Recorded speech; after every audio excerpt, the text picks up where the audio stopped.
Príjemný večer vám prajem. Dnes by som vám chcel v rámci spoločnosti Actual Reports odprezentovať tému dokumenty v Európskej únii a fakturáciu a čo musia firmy riešiť v roku 2026. Moje meno je Radovan Zivi a som Customer Support Manager v spoločnosti Actual Reports. Spoločnosť Actual Reports je estonská spoločnosť, ktorá sa zaoberá automatizáciou a generovaním PDF dokumentov. Okrem spoločnosti Actual Reports sme minulý rok vlastne vytvorili novú českú značku Digitalizuj teď, kedy sme sa chceli vlastne priblížiť trošku českému trhu, vzhľadom na to, že vlastne pôsobíme aj tu v Brne, priamo tu v Klapku. Minulý rok sme už vlastne sami organizovali niekoľko eventov priamo tu v Klubku a sme veľmi radi, že môžeme byť súčasťou aj tohto krásneho eventu.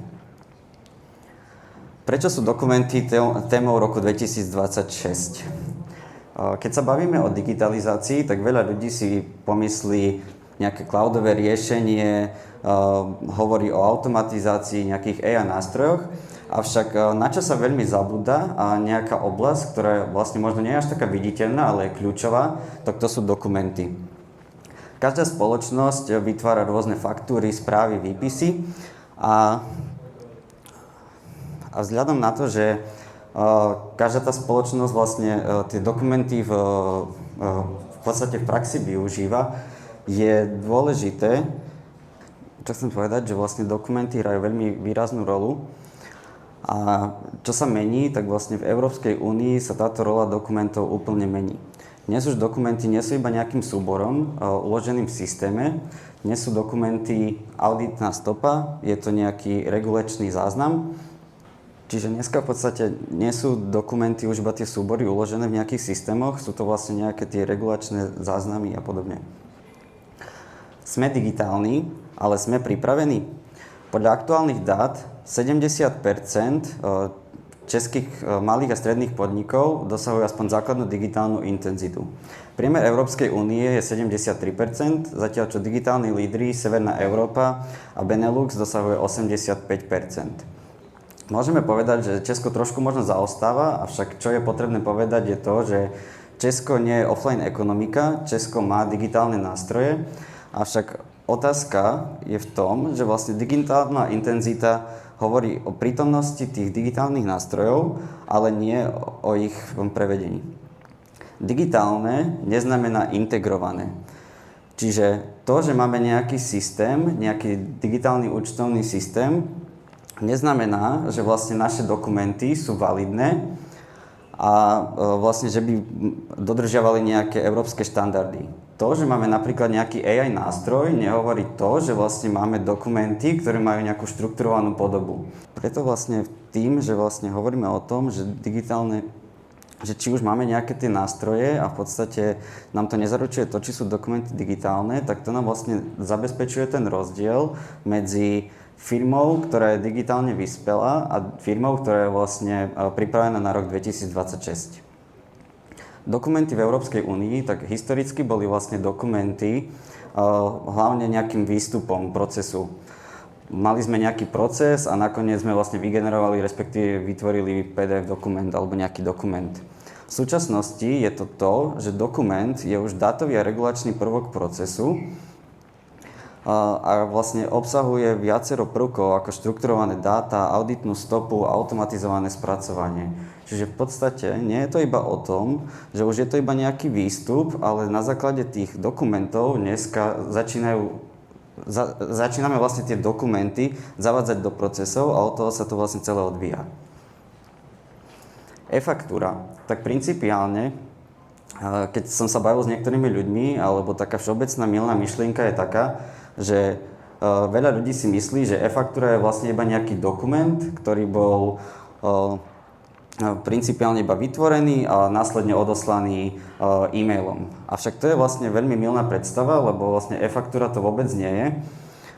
E-faktúra je principiálne e-faktúra je vlastne niečo úplne iné, čo sa týka európskej regulácie. E-faktúra je štrukturovaný a vlastne štrukturovaný prenosný digitálny súbor. Čo sa týka toho, tak vlastne, čo sa týka technických parametrov, tak ten súbor je konkrétne XML súbor. Ten súbor musí byť nastavený tak, aby bol vlastne čitateľný informačnými systémami alebo ERP systémami alebo inými účetnými systémami. A vlastne to zabezpečuje to, že človek nemusí vlastne vynaložiť žiadnu snahu, nemusí vlastne žiadne dáta prepisovať. E-faktúra alebo e-fakturácia stojí vlastne na 4 základných pilierov. Je to to, že vlastne e-faktúra je štrukturovaná, machine readable, validovateľná a štandardizovaná. Čo sa týka toho štandardizovania, tak to zabezpečuje to, že vlastne každá e-faktúra má presnú štruktúru, presné dátové polia, ktoré vlastne musia byť dodržané. Štrukturovaná to zabezpečuje to, že vlastne každá e-faktúra musí dodržiavať štandardy a musí byť validovateľná napriek rôznymi európskymi štátmi a naprieč vlastne naprieč európskymi štátmi.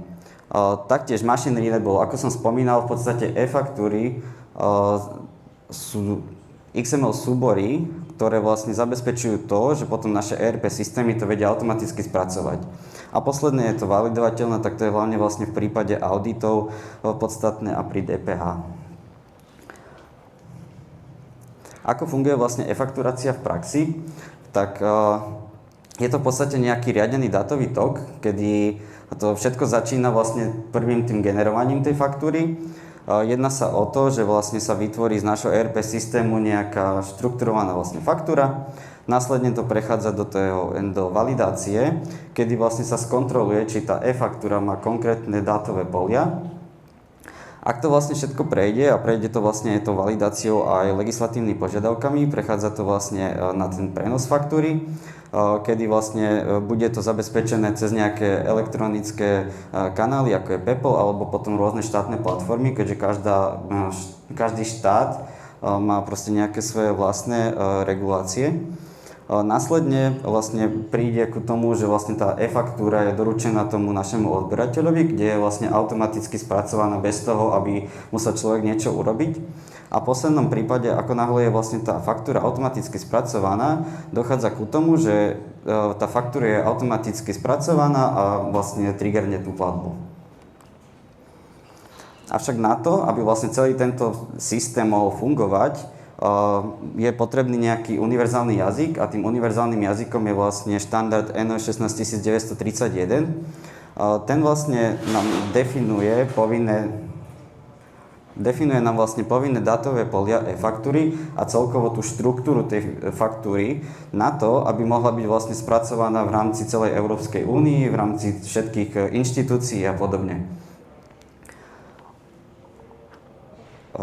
Potom vlastne takisto to, aby ten štandard zabezpečuje to, aby tie systémy to mohli validovať a spracovať.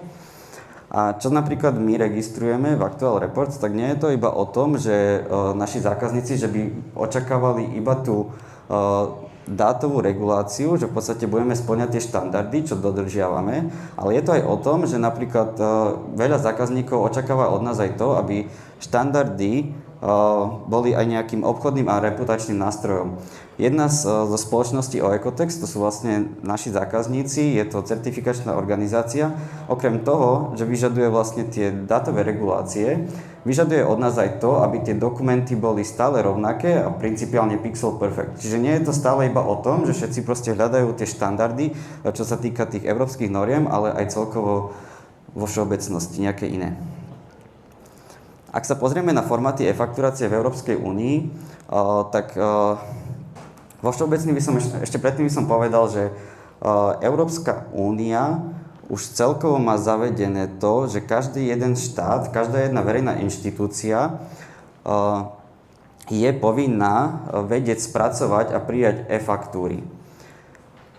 Teraz vlastne dochádzame k tomu stavu, kedy vlastne od tých verejných inštitúcií prichádza povinnosť aj na B2B trh, A postupne sa vlastne zavádzajú elektronické fakturácie v rôznych štátoch, v rôznych termínoch a každý jeden štát má vlastne svoje vlastné nejaké štandardy a formáty, ktoré vlastne vychádzajú z toho základného jazyku N16931. Napríklad môžeme vidieť, že Belgicko začalo s povinnou B2B fakturáciou, elektronickou fakturáciou od 1.1.2026. Napríklad Nemecko taktiež začalo 1.1.2025, avšak zatiaľ iba povinne príjmať od iných subjektov. A čo sa týka napríklad takého Česka, tak podľa oficiálnych informácií ešte nie je nejaký stanovený dátum, odkedy bude e-fakturácia povinná medzi B2B trhom, avšak podľa iných zdrojov to vyzerá tak, že to bude vlastne povinné až od roku 2030. Čo sa týka nás, tak vlastne naše riešenie už teraz podporuje tvorbu šablón, respektíve tvorbu dokumentov v istých formátoch, ktoré sú napríklad PeopleBiz 3.0, je to taktiež FakturX, X-Rechnung alebo Zugfert. Zároveň máme v pláne vlastne implementovať aj ďalšie štandardy, a to je napríklad poľský štandard a potom český ISDOC. Okrem toho, že máme rôzne vlastne okrem toho, že vlastne e-faktúry sú nejaký dátový súbor, tak máme aj potom nejaké hybridné dokumenty. Hybridné dokumenty sú také, ktoré okrem tej dátovej zložky obsahujú aj vlastne viditeľnú zložku, teda PDF súbor, ktorý je viditeľný pre človeka. A to je vlastne potrebné nejako spracovať, celkovo dokumenty je treba nejako spracovávať. V Európskej únii je úložisko uchovania dokumentov veľmi úzko spojené s GDPR, čiže je potrebné, aby každá firma vedela, kde má vlastne svoje dáta uchovávané tým, keď vlastne generuje tie svoje dokumenty. A v podstate potrebuje, aby si kontroloval ten prístup, aby sa nestalo, že v podstate nejaké iné firmy alebo iní ľudia budú mať prístup k našim dátam, k našim dokumentom, lebo mohlo by to mať fatálne následky. A vlastne to všetko spočíva v tom, že hlavní sú naši zákazníci a teda akože ak máme vlastne všetko nastavené správne, tak potom sa zvyšuje aj tá nejaká dôvera zákazníkov. Ďalšou vecou je vlastne archivácia a dlhodobá čitateľnosť dokumentov. Ak sa teraz už pozrieme iba čisto na tie PDF dokumenty, tak veľa dokumentov má nejaké retenčné lehoty, či už je to 5 až 10 rokov, niektoré špecifické dokumenty majú lehotu až nejakých 10 až 20 rokov. Čo musíme zabezpečiť, že vlastne dokumenty musia byť prístupné a vlastne archivované na niekoľko rokov.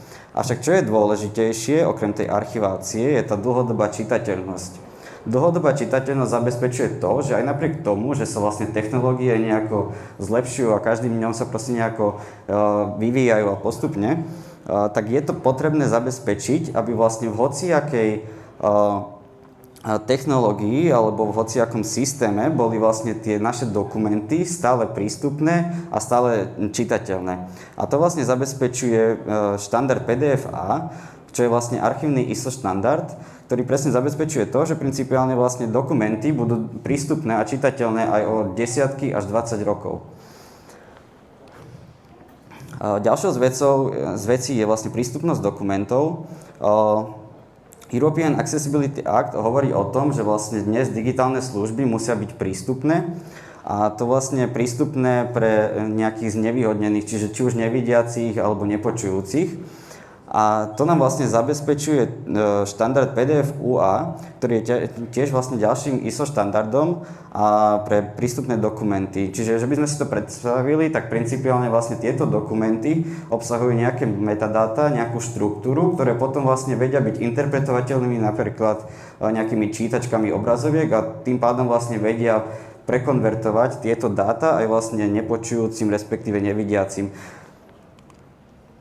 Ďalšou vecou je vlastne auditovateľnosť dokumentov. Tak hlavne vo finančnom sektore je veľmi dôležité vedieť históriu dokumentov a to vlastne, kto ten dokument vytvoril, aké vlastne zmeny boli vykonané v tom danom dokumente. A preto je vlastne potrebné, aby to bolo prístupné a každý ten jeden dokument obsahoval tieto informácie. tak preto vlastne Európska únia kladie dôraz na transparentnosť finančných procesov a dokument musí vlastne obsahovať tú auditnú históriu. Čo sme vlastne pozerali podľa aktuálnych štatistík, tak až 70% auditov zahrňuje dôkazy týkajúce sa dokumentov. Takže v prípade, ak nedodržiava vlastne dokument nejakú históriu, tak môže dojsť k tomu, že vlastne váš audit vlastne na tom zlyhá. Poslednou z vecí je vlastne škálovateľnosť a náklady, tak je si stále potrebné si premyslieť, že nie je to iba o tom, že v podstate chceme vyvinúť nejaké možno rýchlejšie riešenie alebo v podstate niečo v tom zmysle. Je to o tom, že vlastne zvyšujú sa nám nejaká komplexita regulácie, ako vravím, tie štandardy, e-fakturácia a podobne.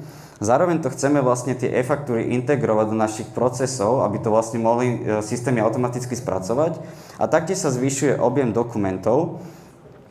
A teraz je vlastne iba otázka, že či vlastne firmy budú pracovať s riešením, ktoré vlastne si možno nejako oni sami spravujú, čo si vyžaduje možno veľmi veľa času, či už vlastne na vývoj, alebo na nejaké sledovanie, či už presne tých regulačných podmienok a podobne.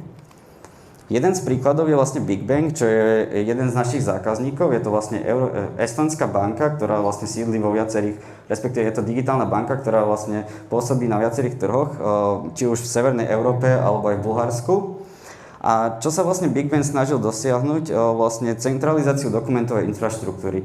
Predtým to bolo tak, že vlastne ich systém bol strašne decentralizovaný a dokumenty vlastne boli spravované iba čisto vývojármi. Čiže ako náhle chceli oni vykonať nejakú zmenu, tak si to vyžadovalo to, že vlastne museli stále sa ozvať tomu IT týmu, oni to potom následne implementovali a strašne to trvalo dlho. A vlastne Big Bang začal hľadať nejaké vlastne riešenia a prišiel s tým, že vlastne zavedie vlastne centralizovanú správu šablón s našim riešením PDF Generator API. Tým sa vlastne zabezpečilo, že sa im oddelili šablóny od aplikačného kódu a vlastne aj business týmy už mohli pracovať s tými šablónami a mohli vykonať tie zmeny dokumentov strašne rýchlo. Že nebolo to presne na tom, že nečakali už na tých vývojárov, ale už to mohli implementovať priamo. Výsledok toho bola vlastne zvýšená závislosť na vývojároch, znížená závislosť na vývojároch, konzistentné dokumenty naprieč štátmi a rýchlejšie zavádzanie zmien. Čo je potrebné poznamenať, že v podstate tam tá implementácia nekončila. Tým, že vlastne Big Bang je jeden z našich veľkých zákazníkov, tak je potrebné povedať, že vlastne tým, že si našu službu implementovali, neskončilo to pri jednom riešení a teraz, že sa nič nevyvíjalo. My sme stále vlastne službu vyvíjali ďalej a jedna z vecí je aj to, že Big Bang bol jeden z prvých, ktorý nám práve nejako povedal o tom, že potrebovali by riešiť dokumenty, generovať dokumenty, ktoré by boli práve prístupné pri tých neslyšícich, nevidiacich a podobne. Čiže my sme vlastne aj na základe toho stále to riešenie vylepšovali a Big Bang je vlastne doteraz jeden z našich akože najväčších zákazníkov a veľmi akože spokojný s našimi službami. Tvorba dokumentov v súladu s reguláciou. Tak tu sa už dostávame ku téme vlastne tvorby dokumentov z Actual Reports. Ide o to, že my okrem čistého generovania PDF dokumentov sa snažíme zabezpečiť celkový životný cyklus dokumentov. Čiže už ide to vlastne o to, že od nejakého vytvorenia šablóny až po jeho generovanie, až po archiváciu, všetko, aby bolo zabezpečené v súlade s reguláciami. Okrem toho vlastne zabezpečujeme infraštruktúru, ktorá je vlastne GDPR compliant. Minulý rok sme vlastne taktiež dokončili certifikáciu ISO 27001, za čo sme veľmi hrdí a taktiež vieme ponúknuť aj infraštruktúru klientom z HIPAA compliant. Poslednou vecou je, čo nám vlastne dodáva nejaký záväzok, je to, že sme účastníci vlastne PDF Association a tým pádom vlastne to nám hovorí o tom, že sme stále v kontakte s inými spoločnosťami a vieme, aké vlastne štandardy teraz vlastne treba implementovať na to, aby naše dokumenty boli stále validné a stále vlastne aktuálne pre zákazníkov. A teraz iba otázka posledná, že čo majú firmy riešiť v roku 2026, tak je to vlastne súlad s tou rastúcou európskou reguláciou, prístupnosť, auditovateľnosť a dlhodobú archiváciu. Škálovateľnosť dokumentových riešení naprieč trhmi, automatizované riešenie dokumentov. Pretože dneska to nie je iba o tom, že si vytvoríme dokumenty, je to o ich riadení a automatizovaní. A týmto by som vám chcel poďakovať za pozornosť. Tu máte ešte kľudne QR kód na môj LinkedIn. A v podstate ešte, ak by ste potom mali záujem, teraz nedávno sme akorát dali dokopy aj tu s Ondrejom správu o digitalizácii, ktorú môžete potom nájsť tam vzadu, takže ak by ste mali záujem, tak kľudne si ju prečítajte. Ďakujem.